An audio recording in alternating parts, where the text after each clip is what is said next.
तकरीबन 1 साल पहले एक हमने मिलके फेडरल गवर्नमेंट ने और प्रोविंशियल गवर्नमेंट ने एक कराची की डेवलपमेंट के लिए एक पैकेज का ऐलान किया था, अगर उसे पैकेज का नाम और कोई उस पैकेज में फेडरल गवर्नमेंट की भी अपनी जिम्मेदारियां थी और सूबाई हुकूमत की भी। फेडरल गवर्नमेंट अपनी जिम्मेदारियों के तहत काम कर रहा है, सूबाई हुकूमत भी जो प्रोजेक्ट्स उसमें हैं उन सब पे पेशरफ्त कर चुका है।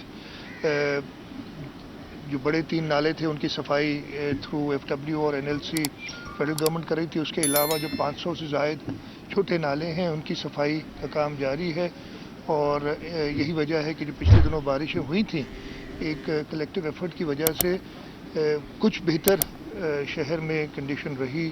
खैर इस साल बारिश भी उस हिसाब से नहीं हुई थी जो पिछले साल रिकॉर्ड बारिश हुई थी। उसके अलावा बाकी जो स्कीम्स थी वो उस पैकेज के अंदर उन सब पे कुछ स्कीम्स ADP में है।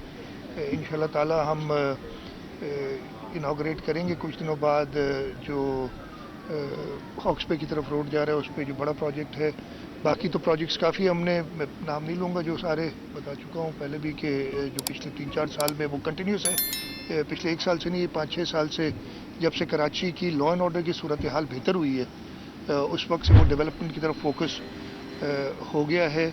हमने जैसे गवर्नर साहब ने बताया ऑरेंज लाइन का काम भी मुकम्मल हो चुका है और वो हम ग्रीन लाइन के साथ मिलके उन बसेस को, ताकि वो इंटीग्रेटेड सिस्टम एक चलेगा और वो बसेस भी उनकी भी LC वगैरह खुल चुकी है। उसके अलावा हम वर्ल्ड बैंक की मदद से येलो लाइन और एशियन डेवलपमेंट बैंक की मदद से रेड लाइन, एक 65 अरब रुपए की, एक तकरीबन 35 या 38 अरब रुपए की है। ये दोनों लाइंस पे काम एक एडवांस स्टेज पे और हमें इंशाल्लाह उम्मीद है कि हम इसी साल बल्कि इस 3rd क्वार्टर में ख़त्म होने से पहले कम से कम एक लाइन का हम ग्राउंड ब्रेकिंग कर लेंगे।